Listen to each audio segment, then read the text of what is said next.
Você conhece o caso Bianca Consoli?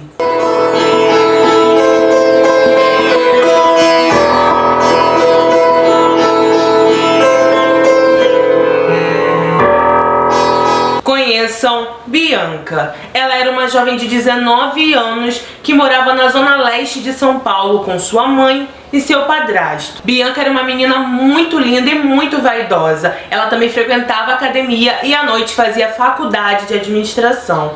Mas essa não era a faculdade de seus sonhos. Na verdade, o que ela queria mesmo fazer era design de interiores. Mas como essa faculdade era um pouco mais cara e sua família não tinha condições, ela optou por fazer primeiro administração para conseguir um bom emprego e assim conseguir pagar a faculdade de seus sonhos. Sua mãe Marta se esforçava demais para ajudar nos custos com os estudos, pois ela via o quanto Bianca se esforçava. O objetivo dela era passar em algum concurso público visando ter alguma estabilidade financeira. Bianca era o tipo de pessoa que sempre soube onde queria chegar. Ela pensava grande, mas ela sabia que para ela conseguir chegar aonde queria, ela precisava estudar muito, e ela fazia isso constantemente. Marta tinha muito orgulho em ver o quanto sua filha era dedicada e o quanto ela batalhava para alcançar o que ela queria, e sem dúvida alguma ela sabia que ela chegaria onde queria. As duas eram muito amigas e sempre estavam conversando, e Bianca sempre dizia para sua mãe que assim que ela ficasse bem velhinha, ela cuidaria dela com todo o carinho do mundo. Mas apesar de Bianca ser muito amável com todos os seus familiares, existia um que a incomodava bastante. O nome dele era Sandro e ele era seu cunhado. Sandro Dota era casado com Dayana, irmã de Bianca. Ele estava desempregado e quem sustentava a casa naquele momento era sua esposa com seu trabalho de cabeleireira. Ele até chegava a fazer alguns bicos como motoboy, mas não era nada muito certo.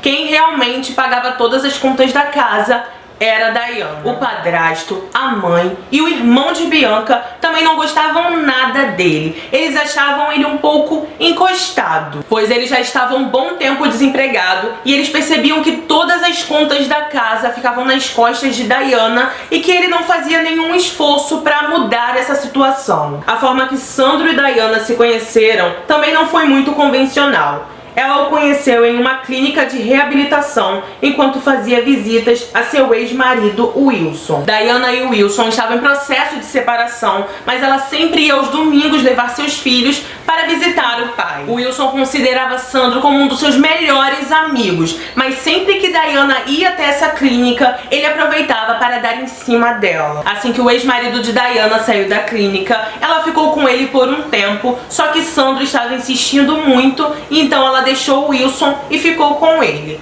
Só que após algum tempo, ela percebeu que o Wilson estava muito mal, muito triste, e visando a felicidade dele e de seus filhos, ela resolveu voltar para ele mais uma vez. Só que Sandro não estava a fim de perder ela, então ele ficou insistindo muito, tentando reconquistar ela de alguma forma, até que Dayana cedeu e optou realmente por ficar com Sandro. Só que isso, infelizmente, não acabou bem. 7 dias depois de assumir a relação com Sandro, o Wilson se suicidou. Apesar de Dayana cuidar de toda a parte financeira da casa, Sandro ainda conseguia fazer com que ela fosse completamente dependente dele, só que ele não a respeitava. Na frente dela, ele era um anjo, e por trás, ele dava em cima de várias mulheres da rua. Além de todas essas questões, tinha o fato dele dar em cima de Bianca, irmã de sua esposa, e ela sentia total repulsa dele. Ela não suportava estar no mesmo ambiente que ele por causa disso. Certa vez, Bianca estava com uma amiga em sua casa, até que Sandro chega e passa por ela e diz: "Quem é essa gostosa?" A amiga de Bianca fica horrorizada e pergunta pra ela quem é esse homem. Ela diz: "Ah, deixa pra lá, é meu cunhado, ele é nojento desse jeito mesmo." Bianca com certeza ficava muito envergonhada com todas essas condutas inadequadas que ele tinha. E essa amiga dela também esteve presente em outras ocasiões onde Sandro dava em cima de Bianca. Um dia elas estavam andando na rua e ao passar por ele, ele começa a cantar a música "Ai, se eu te pego", o que deixava a Bianca muito chateada. Ela sentia tanta repulsa repulsa e tanta raiva por essas atitudes repugnantes dele que ela evitava até ir à casa de sua irmã por medo de ficar sozinha com ele. Certo dia, ela chegou em casa muito chateada e disse pra mãe dela que nunca mais ia na casa de sua irmã fazer o cabelo. Então Marta pergunta pra ela por quê. Então ela diz que Sandro é muito nojento, que ele vive falando mal da mãe dela pelas costas e que ela não suporta isso. Aliás, ela também confidenciou a sua amiga que um dia estava na casa de Diana fazendo o cabelo e ela precisou sair por alguns minutos.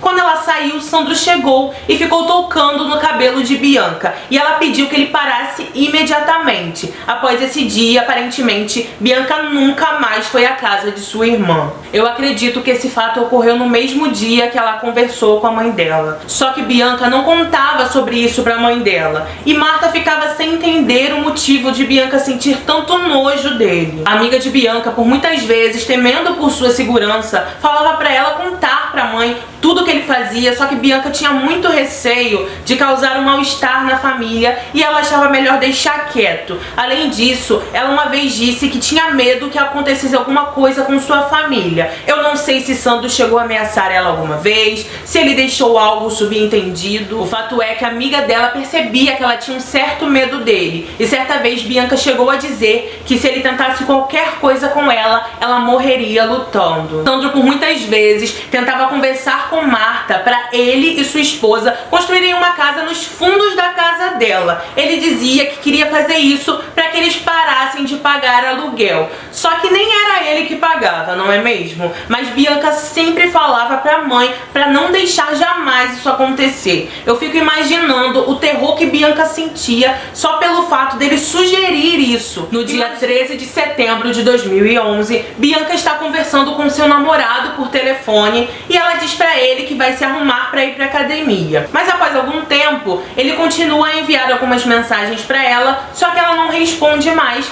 Ele acha aquilo estranho, mas também não acha que seja nada demais. Na parte da noite, Marta chega em casa do trabalho e percebe que a porta de sua sacada está um pouco aberta. Ela fica meio confusa com essa situação, pois naquele horário, Bianca já deveria ter ido para a faculdade e ela não tinha o costume de deixar as portas abertas. E então ela procura a chave de seu portão dentro da bolsa, mas não encontra. Ela vai até a casa de sua irmã, despeja tudo que tem dentro da bolsa para ver se encontra a chave, mas ela não encontra e então ela pega uma escada de pedreiro emprestada para que alguém consiga subir e abrir a casa por dentro. Ela vê que a porta de sua cozinha está aberta e então ela pede ajuda a seu neto, que era menor e portanto teria mais facilidade de entrar ali. Assim que Marta entra pelo portão, ela sente algo estranho, como se fosse um pressentimento ruim. Ela sabe que não é do feitio de Bianca sair de casa e deixar a porta aberta,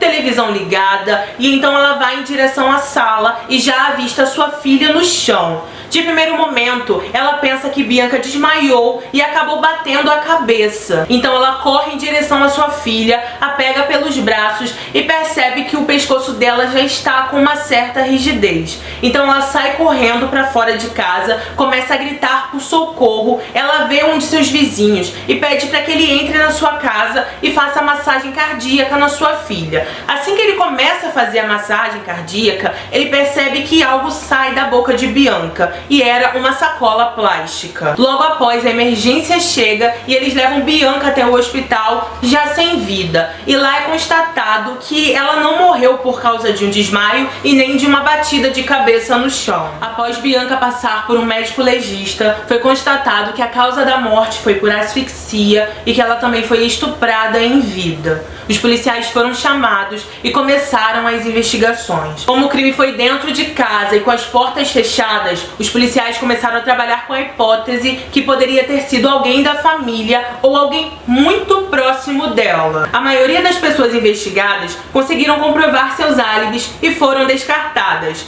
Porém, Sandro Dota se contradizia a todo momento. As investigações então se voltaram para ele, que aliás tinha bastante machucados em seu corpo, que ele dizia que tinha se machucado em uma obra que ele tinha ajudado. E além disso, ele não quis entregar nenhum material genético dele para ser comparado com o que foi encontrado nas unhas de Bianca. Ele dizia que era um insulto alguém acreditar que alguém da família faria alguma coisa desse tipo. Um dos familiares de Bianca chegou a dizer que tinha visto ele mexendo no portão da casa na parte da tarde daquele dia. E ainda se descobriu que uma semana antes de tudo acontecer, Diana pediu à sua mãe as chaves do portão que dava acesso aos fundos da casa, pois a máquina de lavar dela tinha quebrado e ela queria utilizar a de sua mãe por enquanto. Se acredita que Sandro tirou uma cópia dessa chave e Marta diz que no dia que eles foram devolver a chave dos fundos, uma das chaves da cozinha sumiu, só que eles só foram perceber depois de alguns dias. Tem uma coisa que me deixou muito intrigada sobre um depoimento que a Marta deu. Ela disse que no dia que a Diana foi pedir as chaves dos fundos,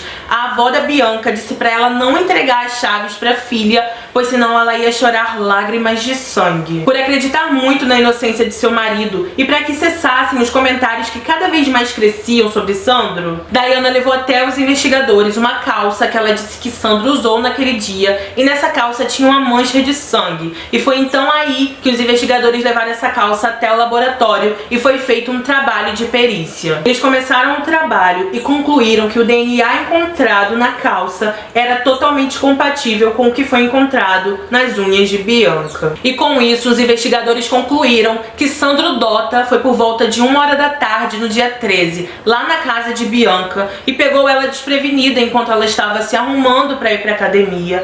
Quando ele chegou lá, eles começaram a ter uma luta corporal. Então, após isso, ele asfixiou ela e a estuprou. Pelo que eu li, Bianca lutou demais. Com certeza ela deve ter gritado e pedido por socorro, mas como o som da casa estava muito alto, ninguém escutou ela. E como ele era maior e mais forte, ele conseguiu imobilizar a menina. Após 3 meses, juntando todas as provas, Sandro foi preso e ficou aguardando por seu julgamento. Mas enquanto isso, ele ficou dando entrevistas a canais de televisão dizendo o quanto ele era inocente. Por 2 anos ele ficou negando seu crime, dizendo que ele era inocente. Mas após o seu primeiro julgamento, ele decidiu confessar tudo através de uma carta. Ele disse que era culpado sim pela morte dela, mas que ele não a tinha estuprado. E ele diz isso até os dias de hoje. Ele disse que não tinha abusado dela por não ter encontrado nenhum material genético, mas isso não convenceu a promotoria, que acredita que ele tenha usado algum objeto para fazer isso. Em 2013 ele foi julgado e pegou 31 anos de prisão.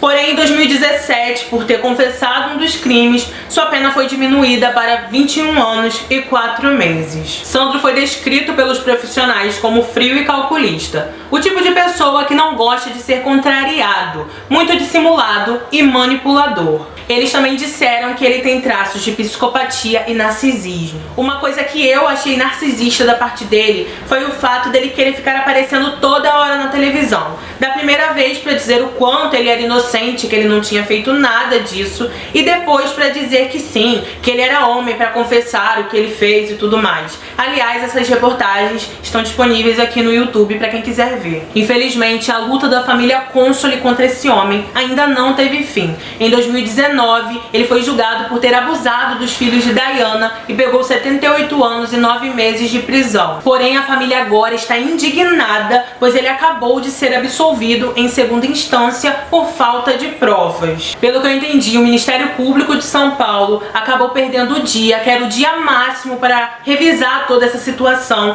e como a família não tinha dinheiro para contratar um advogado, eles nem foram acionados, eles nem estavam sabendo disso, e agora, como esse caso estava em segredo de justiça, eles resolveram abrir toda a história e trazer pra mídia para que alguma coisa seja feita. Pois se Sandro Dota não for condenado novamente, em breve ele vai ser elegível para liberdade condicional. No final de 2019, Marta e Diana receberam cartas de Sandro. E nessas cartas, ele pedia perdão por tudo que fez, entre outras coisas. Só que elas levaram isso como um tom de ameaça. Pois como ele pode saber o novo endereço delas? Como ele pode saber o novo local onde elas estão morando?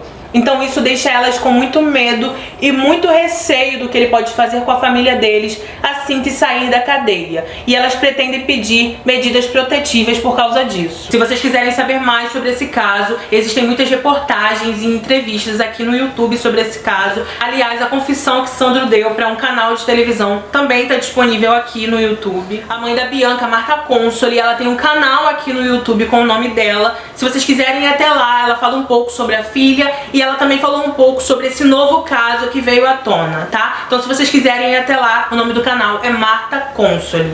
Eu peço por favor para vocês não ficarem procurando culpados. O único culpado desse caso está preso e o que essa família precisa agora é de muito carinho, de muita notoriedade para ver se as coisas mudam e que esse homem pague pelos crimes que cometeu. Eu sempre pesquiso e trago os casos aqui para que vocês entendam o que tem por trás de um caso, tá bom? E eu sempre falo com muito respeito e muito cuidado para não ferir ninguém. Então, gente, esse foi o nosso caso de hoje. Eu fico muito triste pela forma que a vida da Bianca foi tirada. Uma menina com tantos planos e tantos projetos futuros. E eu não consigo não pensar que hoje em dia ela teria a minha idade. Então não tem como você não ter empatia, não tem como você não ficar triste com toda essa situação que aconteceu e com tudo que agora eles estão vivendo novamente. Eu já queria te agradecer muito se você chegou até aqui. Não se esqueça, por favor, de se inscrever no meu canal, ativar o sininho para ser notificado dos próximos vídeos, deixar o seu like e comentário, que é muito importante pra mim. Compartilhe esse vídeo também nas suas redes sociais com seus amigos para que meu trabalho seja mais reconhecido. E se você puder também, assista outros vídeos aqui do canal, pois como vocês sabem, os meus vídeos quase não são monetizados, tá bom? Em breve teremos um próximo caso. Um beijo, fiquem com Deus e até o próximo vídeo.